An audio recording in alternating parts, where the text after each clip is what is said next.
fontaine précieuse, gratuite, guérissante, coulée du calvaire. À la croix, sois ma gloire à jamais, jusqu'à ce que mon âme trouve pardon et repos. Près de la croix tout tremblant, amour, grâce, mais trouver là l'étoile du matin rayonne autour de moi. À la croix, sois ma gloire à jamais, jusqu'à ce que mon âme trouve pardon et repos.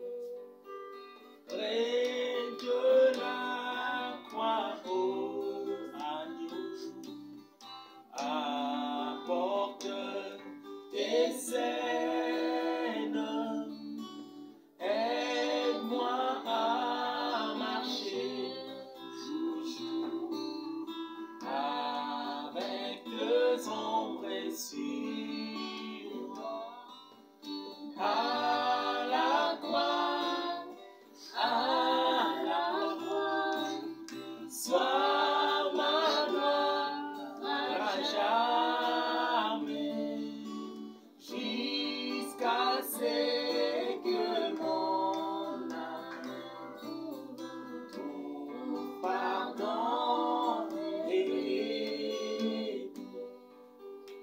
Près de la croix j'attendrai, et en croyant toujours, jusqu'à ce que j'atteigne l'autre rive d'eau. Oui, à la croix,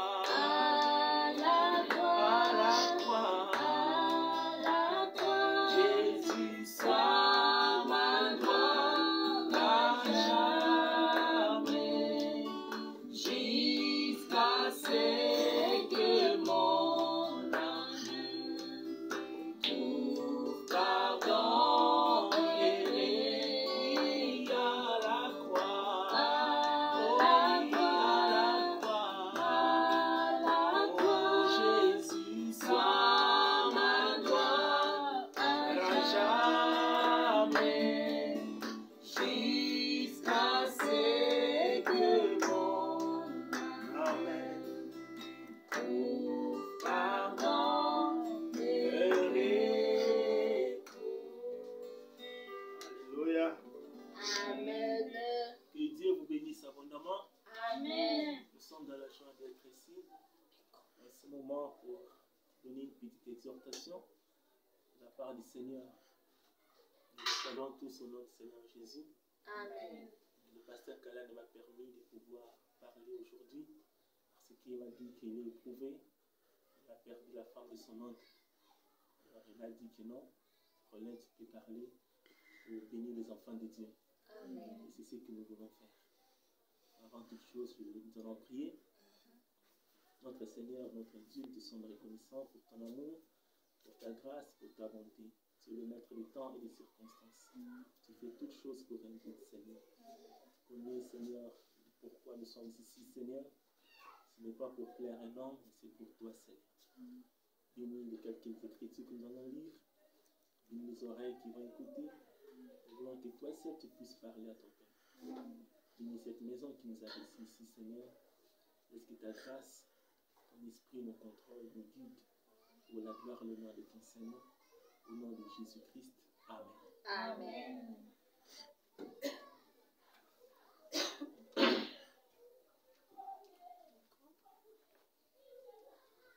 Que Dieu vous bénisse encore une fois de plus. Amen. C'est pour nous un privilège de pouvoir parler encore en ces temps de confinement où toutes les églises sont fermées, les cultes sont suspendus. Mais nous avons toujours eu un moyen de pouvoir parler par les médias. Que Dieu vous bénisse partout où vous êtes, à la maison, au travail, au bureau, partout. Nous prions que ces moments, cette exhortation soit une grande bénédiction pour vous. Alors je voudrais juste épingler juste une pensée. Quand je méditais, j'ai lu dans le sermon intitulé « Regarde ». Alors avant juste de commencer, je voudrais lire dans la Bible.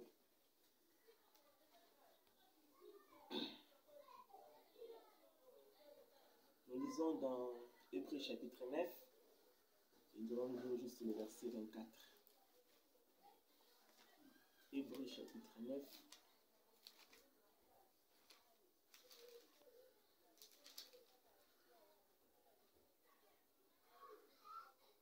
Nous lisons au nom du Seigneur Jésus. Amen. Car Christ n'est pas entré dans un sanctuaire fait de mains d'hommes, en imitation du véritable, mais il est entré dans les ciels même afin de comparaître maintenant pour nous devant la face de Dieu. Et ce n'est pas pour s'offrir lui-même plusieurs fois qu'il est entré, comme les souverains sacrificateurs entrent chaque année dans le sanctuaire, mais pour offrir un autre sang que les siens. Autrement, il aurait fallu qu'il ait souffert plusieurs fois depuis la création du monde. Mais maintenant, à la fin des siècles, il apparaît une seule fois pour effacer les péchés par son sacrifice. Et comme il est réservé aux hommes de mourir une seule fois, après quoi vient le jugement, de même Christ s'est offert une seule fois pour porter les péchés de beaucoup d'hommes, apparaître sans péché une seconde fois à ceux qui l'attendent pour leur salut. Amen. Amen.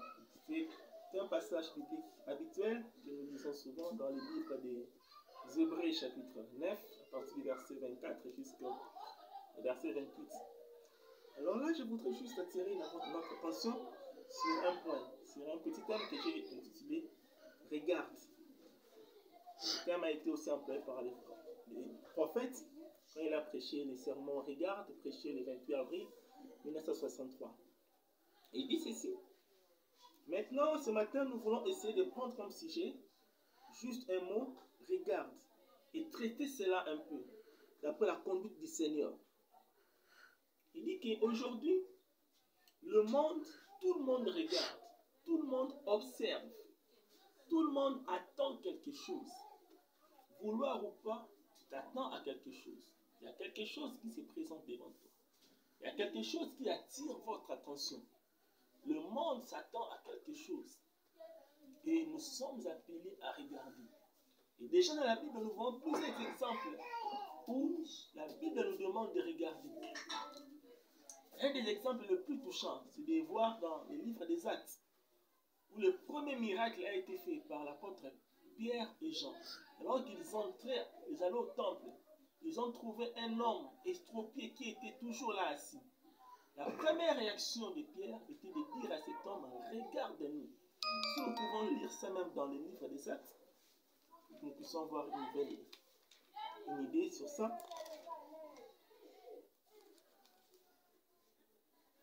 Nous sommes dans les Actes chapitre 3. Le premier verset dit, Pierre et Jean montaient ensemble au temple. Et à l'heure de la prière, c'était la 9e heure. Il y avait un homme boiteux de naissance qu'on portait et qu'on plaçait tous les jours à la porte du temple appelé la Belle, pour qu'il demande l'aumône à ceux qui entraient dans le temple. Cet homme, voyant Pierre et Jean qui allaient y entrer, leur demanda l'aumône. Pierre, de même que Jean, fixa les yeux sur lui et dit, regarde-nous. Amen. Donc le fait de regarder, tout commence par regarder. Pour voir, pour observer. Et c'est ce que le prophète attire notre attention ici. Regarde. Et l'apôtre Pierre avait fait la même chose. Et cet homme a regardé. il a fixé les yeux sur Pierre et Jean, croyant qu'il allait recevoir de quelque chose. Comme il a regardé, alors Pierre pouvait maintenant lui dire la chose correcte. Et cet homme a obtenu le miracle, a obtenu le salut de sa maladie. Il y avait la guérison, il y avait un grand miracle ce jour-là. Pourquoi? Cet homme a commencé par regarder. Amen. Amen. Et c'est ce que le prophète nous dit, que tout le monde aujourd'hui regarde. Nous suivons les informations, nous suivons ceci, nous avons les news, tout le monde regarde. Tout le monde cherche à voir quelque chose. Nous observons le ciel avec les radars, avec les télescopes, nous observons tout à travers le monde. Chaque nation a pour sa défense quelque chose, un œil magique. Pourquoi? Pour regarder. Est-ce qu'il y aura un ennemi qui va venir? Est-ce que quelque chose ne va pas? Tout le monde cherche à regarder. Et c'est ce que la Bible nous montre ici. On essaie toujours de regarder. Et quand on regarde, on tire des conclusions, on se prépare pour quelque chose. Après avoir regardé. Et ici, au paragraphe 30 de ce sermon, regarde, le prophète dit, mais la voix que j'essaie de vous faire entendre ce matin, c'est ce que l'écrivain de cette épître, que nous croyons être Paul, dit, ceux qui attendent la seconde venue de Jésus-Christ, ceux qui l'attendent, pour cela, il vous faut voir quelque chose avant que vous puissiez dire à quelqu'un d'autre de regarder ce que vous voyez. Il vous faudra voir quelque chose. Si nous revenons dans le désert, quand les serpents qui mordaient les enfants d'Israël, Moïse a élevé les serpents. Et Moïse voyait ces serpents et il demandait aux autres aussi de regarder à ces serpents-là. De regarder ces serpents pour le salut de leur morsure des serpents. C'est ça. Donc, l'apôtre Paul nous montre, il y a la seconde venue qui arrive. Et de loin, il a vu ça. Et maintenant, il veut que nous aussi, en retour, nous puissions regarder à cela. Et voir l'accomplissement de la seconde venue. Et notre exemple est la Bible. Noé, alors qu'il y avait le déluge qui approchait. Par la foi, Noé a vu la pluie tomber. Noé a vu. Comme ça qu'il pouvait prêcher, parler avec assurance, avec foi, disant qu'entrer dans l'arche, parce qu'il y a la pluie. Les hommes, avec leurs appareils scientifiques, ne peuvent pas voir. Mais Noé, par les yeux de la foi, a regardé, il a vu la pluie, il a vu la destruction du monde. Et Dieu lui a ouvert les secrets. Il a construit une arche pour que les hommes et les femmes puissent y entrer. Mais ceux-là qui cherchaient à voir et qui n'ont pas regardé à cela, qui n'ont pas tenu compte de cela, ils ont tous péri avec l'eau de déluge. Nous avons c'est notre exemple avec Job. Il pouvait voir tout lui abandonner, sa richesse, ses enfants, son mort, tout. Mais il a dit que non, de mes yeux je verrai, mon Rédempteur est vivant. Il voyait la résurrection. Tout ça, c'est le fait de regarder. C'est le fait de regarder. C'est à quoi tu regardes. Ce à quoi tu regardes, c'est à cela que tu vas t'identifier.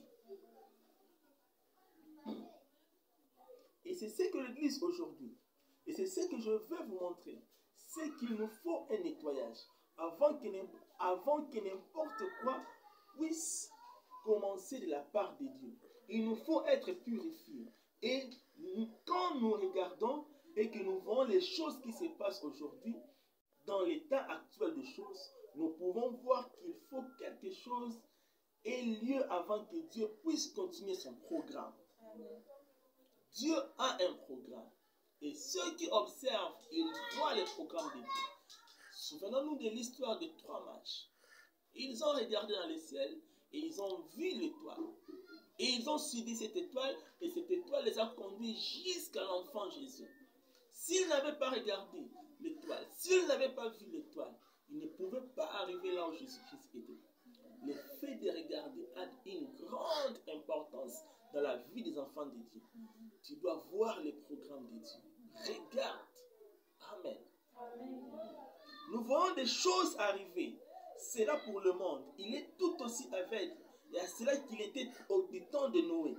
Mais pour nous qui attendons Christ pour la seconde fois, c'est un signe qu'il vient bientôt. Nous voyons que quelque chose est sur le point d'arriver. Et ça dépend de ce que vous regardez.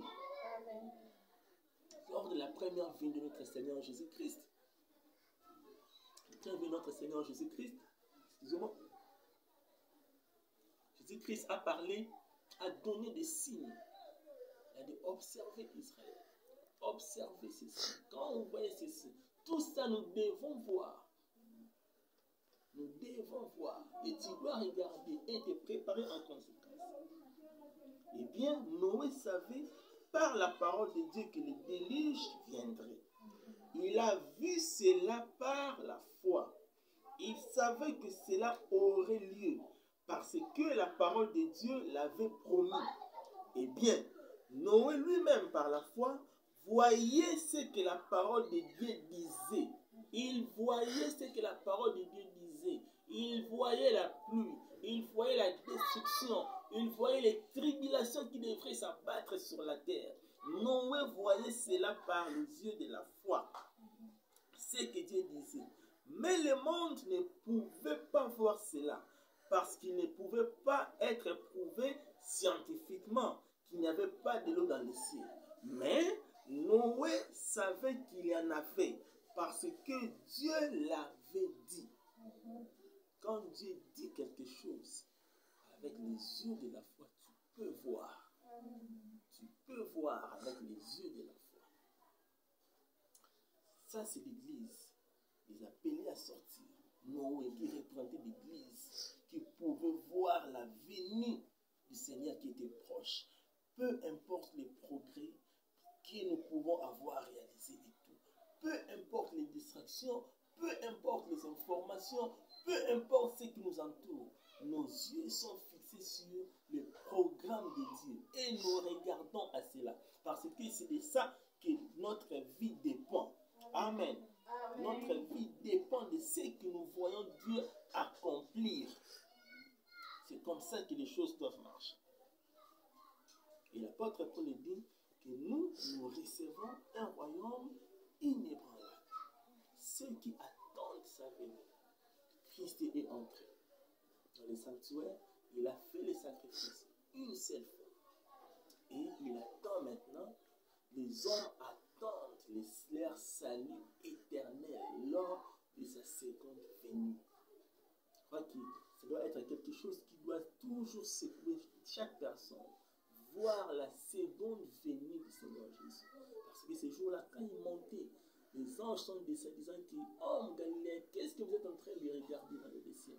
Vous ne savez pas que la même façon qu'il est entré, qu'il est monté, c'est la même façon qu'il va descendre. Oui, ce sont les Écritures et ça va s'accomplir. Et nous devons être prêts pour voir ces choses-là. Nous préparer pour cette seconde venue. Voir le Seigneur descendre. Amen. Amen. Voir le Seigneur Jésus-Christ descendre. C'est à cela que nous sommes appelés. Et comment nous y arriverons? C'est quand nous fixons chaque jour nos regards sur les promesses, sur la parole de Dieu. C'est pour ça que les chrétiens doivent lire chaque jour la Bible. Chaque jour, afin que rien ne puisse lui échapper. Observer la parole, voir les signes du temps qui s'accomplissent. C'est comme ça que les choses vont marcher. Et le diable a multiplié beaucoup de distractions. Parce que c'est que quand quelqu'un regarde quelque chose, son attention est attirée. Comme ça qu'il y a la télévision, il y a des distractions, il y a les réseaux sociaux. Tout cela pour que les gens, les jeunes gens, les hommes et les femmes puissent regarder à autre chose que la parole de Dieu. Pour attirer. Or, ce que tu regardes, tu t'identifies à ce que tu regardes. Si tu regardes plus la parole de Dieu, tu vas t'identifier à la parole de Dieu. Si tu regardes les choses du monde, tu vas t'identifier aux choses du monde. Voyons seulement une vedette qui passe au cinéma, qui passe à la télé. La façon dont il est habillé. Demain matin, vous allez voir tous les jeunes gens s'habiller de la même façon. Pourquoi? Ils ont regardé, ils ont vu la chose. Et ils vont s'identifier à cela. Nous, en tant que chrétiens, je crois de tout mon cœur que nous devons regarder à la parole de Dieu, nous identifier à la parole de Dieu, jusqu'à ce que et la parole et nous allons devenir une seule chose. Et ça sera pour la gloire de Dieu. Amen. Amen. C'est comme ça que les prophètes donnent beaucoup d'exemples ici. Il avait un fusil. Le jour-là, il partait à la chasse. Il avait une cible à atteindre. Il essayait de tirer à tout moment. Mais ça manquait toujours. Ça manquait toujours. Mais une fois, ça a marché. Et plusieurs fois, ça a échoué. Or, comme il était un grand chasseur, il ne voulait pas manquer la cible. S'il pointe un animal à l'aide, il voulait que la balle pousse à terre, arriver à l'aide de l'animal. Et ça ne marchait pas. Et cela leur rendait perplexe. Mais comment avec mon fusil? Il est parti voir la compagnie qui avait fabriqué le fusil. On dit que la compagnie a dit que non, le fusil ici, ça ne peut pas te donner cette précision que tu veux. Il est retourné. Il dit que non, je veux cette précision. Je veux voir arriver à ce que je regarde. Ce que j'ai ciblé, c'est à cela que je dois arriver. Et il a essayé une fois, deuxième fois, jusqu'à ce qu'il est arrivé. Quand tes yeux sont toujours fixés sur la parole de Dieu, tu verras Dieu. Tu verras Dieu. Dieu va se manifester. Et quand Dieu se manifeste dans la vie d'une personne, alors Hébreux 13:8 devient une réalité où la Bible nous dit que Jésus-Christ est le même hier, aujourd'hui et éternellement. Amen. Amen. Ceux qui observent ça, ceux qui regardent cette promesse, ils voient cette promesse rendue vivante. Parce qu'il a dit, Frère Branham nous dit, il a toujours été Dieu. Il est toujours Dieu. Il a toujours été Dieu. Et il ne peut qu'être Dieu que rien d'autre. Il est Dieu, l'Éternel. Par conséquent, nous aimerons viser cette cible. Non pas la cible qui vise l'Église, mais la cible qui vise Christ. Christ avait un objectif à atteindre. Comme ça qu'il dit, je ne fais que ce que je vois faire le Père. Donc, le Père faisait quelque chose. Et ce que le Père faisait, Christ voyait cela et lui aussi faisait la même chose. Ça nous dit que mon Père agit, moi aussi j'agis. Il voyait Christ faire et il voyait Dieu faire et lui aussi faisait. Et nous aussi c'est la même chose. Ce que Christ a fait, ce que Christ a dit, c'est ce que nous regardons et nous faisons la même chose. Amen. Amen. Nous devons régler nos vies, non pas sur ce que quelqu'un d'autre dit, mais régler nos vies sur lui. Il est la parole. Si nous alignons notre vie sur la parole, alors la parole et notre vie deviennent la même chose. La parole et notre vie deviennent la même chose. Il nous dit, si vous demeurez en moi et que ma parole demeure en vous, alors demandez ce que vous voudrez, cela vous sera accordé. Amen. Parce que vous avez vos regards fixés sur la parole. Vous vous nourrissez de la parole. Vous devenez une seule personne, un seul être avec la parole. Alors, demandez ce que vous voulez et la chose va arriver. Si vous dites à cette montagne, ôte-toi de là, et que vous ne doutez pas dans votre cœur, mais que vous croyez que ce que vous avez dit s'accomplira, vous pouvez recevoir ce que vous avez demandé. Parce que vous avez toujours les regards fixés sur la parole. Amen. C'est comme ça, c'est à cette position-là que la parole de Dieu nous invite. C'est à cette position-là que nous devons être.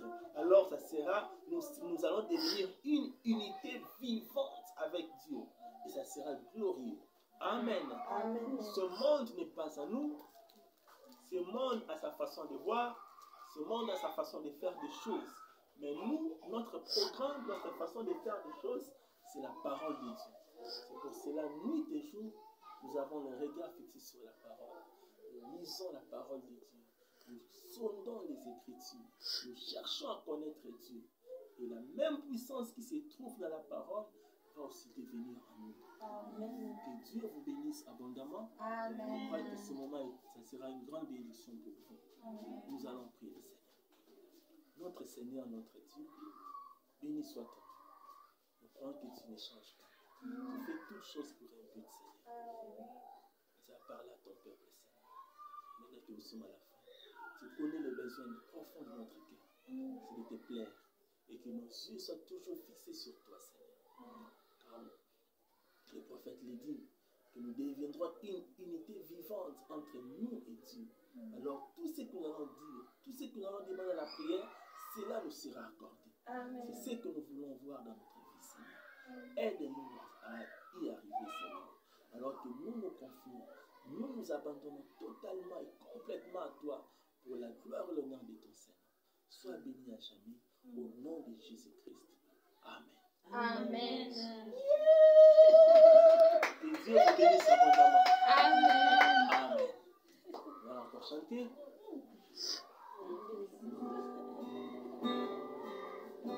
Jésus-Christ est le roi des rois. Il est le Seigneur des seigneurs. Jésus-Christ est le roi des rois. Oui, il est le Seigneur des seigneurs. Oh oui, il est le roi. Oh Seigneur, Seigneur des seigneurs. Jésus-Christ est le roi des rois. Il est le Seigneur des seigneurs. Oh oui, il est le roi. Seigneur des seigneurs. Oh Jésus-Christ est le roi des rois. Oh oui, il est le Seigneur des seigneurs. Oh, il est le roi. Seigneur des seigneurs. Jésus-Christ est le roi des rois. Il est le Seigneur des seigneurs. Amen. Que Dieu vous bénisse. Amen. Amen.